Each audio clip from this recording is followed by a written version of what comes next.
আজ পবিত্র মাহে রমজানের শেষ রোজা।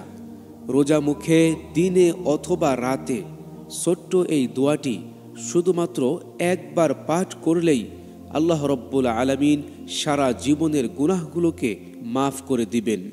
দর্শক, হাদিস শরীফে ইরশাদ হয়েছে, মহানবী হযরত মুহাম্মদ সাল্লাল্লাহু আলাইহি ওয়াসাল্লাম বলেছেন, পবিত্র মাহে রমজান মাস পাওয়ার পর যে ব্যক্তি তার নিজের গুনাহকে মাফ করাতে পারল না, তার চাইতে কপাল পোড়া, হতভাগ্য, বদনসিব আর কেউ নেই।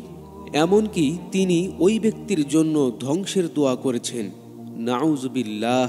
দর্শক, একদা হযরত মহানবী সাল্লাল্লাহু আলাইহি ওয়াসাল্লাম খুতবা প্রদানের উদ্দেশ্যে মসজিদে নববীতে তাশরিফ নিয়ে গেলেন। মিম্বারের প্রথম সিঁড়িতে পা রেখে তিনি বললেন আমিন। দ্বিতীয় সিঁড়িতে পা রাখার পর পুনরায় তিনি বললেন আমিন। তৃতীয় সিঁড়িতে পা রেখে তিনি আবারও বললেন আমিন। এরপর তিনি খুতবা প্রদান করলেন।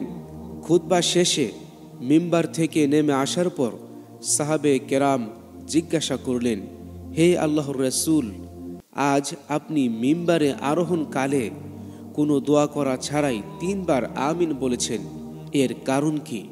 রাসূলুল্লাহ সাল্লাল্লাহু আলাইহি ওয়াসাল্লাম জবাবে বললেন, মূলত ব্যাপারটি হলো, যখন আমি মিম্বারে আরোহণ করতে যাচ্ছিলাম, ঠিক সেই সময় হযরত জিবরাইল আলাইহিস সালাম আমার সামনে হাজির হয়ে ৩টি দোয়া করলেন, আর আমি এই দোয়ার পরিপ্রেক্ষিতেই আমিন বলেছি।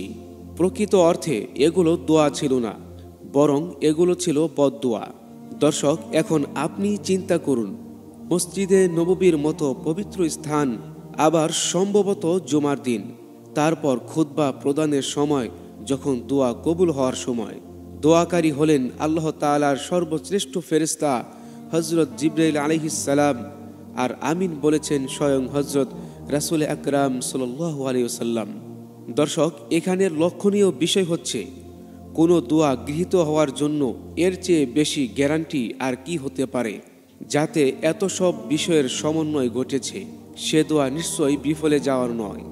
অতঃপর মহানবী হযরত মুহাম্মদ সাল্লাল্লাহু আলাইহি ওয়াসাল্লাম ইরশাদ করেছেন, হযরত জিবরাইল আলাইহিস সালাম প্রথম বদদোয়া করেছেন, ধ্বংস হোক ওই ব্যক্তি যে বৃদ্ধ অবস্থায় মাতা পিতাকে পেল, অতঃপর সে তাদের খেদমত করে নিজেদের গুনাহ ক্ষমা করে জান্নাত অর্জন করতে পারল না। হযরত জিবরাইল আলাইহিস সালামের এই বদদোয়ার পরিপ্রেক্ষিতে আমি আমিন বলেছি।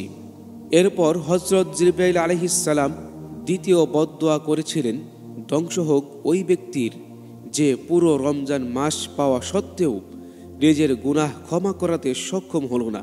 হযরত জিবরাইলের এই বদদোয়ার পরিপ্রেক্ষিতেই আমি আমিন বলেছি। কেননা রমজান মাস রহমতের মাস, নাজাত ও মাগফিরাতের মাস। এমন একটি সুবর্ণ সুযোগ হাতে আসার পরও সেই সুযোগের সদ্য ব্যবহার করতে না পারা খুবই দুঃখজনক বিষয়, তা বলার অপেক্ষা রাখে না। হযরত জিবরাইল আলাইহিস সালাম তৃতীয় বদদোয়া এই করেছেন, ধ্বংস হোক ওই ব্যক্তি যার সামনে আমার নাম আলোচিত হলো, অথচ সে আমার উপর দরুদ শরীফ পাঠ করল না। দর্শক, হযরত জিবরাইলের এই 3টি বদদোয়ার পরিপ্রেক্ষিতেই রাসূল সাল্লাল্লাহু আলাইহি সাল্লাম আমিন বলেছেন। দর্শক, এতক্ষণে অবশ্যই আপনি বুঝতে পেরেছেন যে রমজান মাসটা কত দামি এবং বরকতপূর্ণ মাস ছিল এবং গুনাহ মাফের মাস ছিল। এখানে রাসূল সাল্লাল্লাহু আলাইহি সাল্লাম এই জন্য আমিন বলেছেন, কারণ রাসূল সাল্লাল্লাহু আলাইহি সাল্লাম তো কখনোই চান না যে তার উম্মতগুলা জাহান্নামে যাক, কিন্তু কেন তার উম্মতের ধ্বংসের জন্য এখানে আমিন বললেন? রাসূল সাল্লাল্লাহু আলাইহি সাল্লাম এই জন্য আমিন বলেছেন কারণ তার ভিতরে আত্মবিশ্বাস রয়েছে যে আমার উম্মত যারা নাকি সত্যিকারের আমার উম্মত, তারা অবশ্যই পবিত্র মাহে রমজানে মাপ পাবে, তারা কখনোই ধ্বংসপ্রাপ্ত হবে না। এই জন্য দর্শক, এখন আমাদের চিন্তার বিষয়, পবিত্র মাহে রমজান তো শেষ হয়ে যাচ্ছে, হতে পারে এটা আমার জীবনের শেষ রমজান। সামনে রমজান আমার কপালে রয়েছে কিনা সেটা আমি কিন্তু জানি না। এই জন্য এখন আমার সবচেয়ে বড় চিন্তার বিষয় যে আমার গুনাহ মাফ হয়েছে কিনা। যদি আমার আপনার গুনাহ আল্লাহ তাআলা রব্বুল আলামিন মাফ না করে থাকেন, তাহলে অবশ্যই আমি আপনি ধ্বংস হয়ে যাব। কারণ রাসূল সাল্লাল্লাহু আলাইহি সাল্লাম এবং জিবরাইল আলাইহিস সালাম বদদুয়া করেছেন। তো দর্শক, এখন আমি আপনাদেরকে এমন একটি ইস্তেগফার শিখিয়ে দিব, যেই ইস্তেগফারের নাম হচ্ছে সাইয়্যিদুল ইস্তেগফার। রাসূল সাল্লাল্লাহু আলাইহি সাল্লাম বলেন, যে ব্যক্তি দৃঢ় বিশ্বাসের সাথে এই ইস্তেগফারটি পাঠ করবে, দিনে পাঠ করে রাতে মারা গেলে কিংবা রাতে পাঠ করে দিনে মারা গেলে সে জান্নাতি হবে। কারণ এই ইস্তেগফারটি পাঠ করার সাথে সাথেই আল্লাহ রাব্বুল আলামিন তার সগীরা কবিরা, জানা অজানা, ছোট বড়, প্রকাশ্য গোপনে যত প্রকার গুনাহ রয়েছে আল্লাহ তাআলা তার সেই গুনাহগুলোকে মাফ করে দিবেন। তাই দর্শক, রমজানের শেষ পর্যায়ে এসে এই ইস্তেগফারটি দৃঢ় বিশ্বাসের সাথে আমাদের সকলেরই পাঠ করা উচিত। দর্শক, আপনাকে মুখস্থ করতে হবে না, আপনি আমার সাথে ঠোঁট মিলিয়ে একবার হলেও এই ইস্তেগফারটি পাঠ করুন।